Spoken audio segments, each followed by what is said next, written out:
Bran ఆయిల్తో అటుకులు వేపుతున్నా. ఇదేంటంటే రైస్ బ్రాన్ ఆయిల్. బయటి నూనె 2 పావులు పోస్తే ఈ ఆయిల్ వచ్చేసి 1 పావు యూజ్ చేయాలి. ఇది హెల్త్కి కూడా చాలా మంచిది. కొంచెం పోసుకుంటే సరిపోతుంది. జీలకర్ర, మినపగుళ్ళు,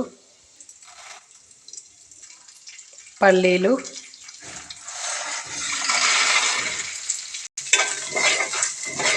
మంచిగా వేయించుకొని 4 ఎండుమిరపకాయలు వేయించుకొని కొంచెం పసుపు, అటుకులు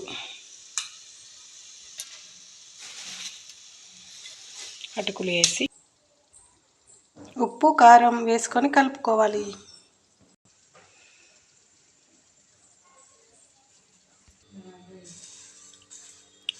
అటుకులు రెడీ.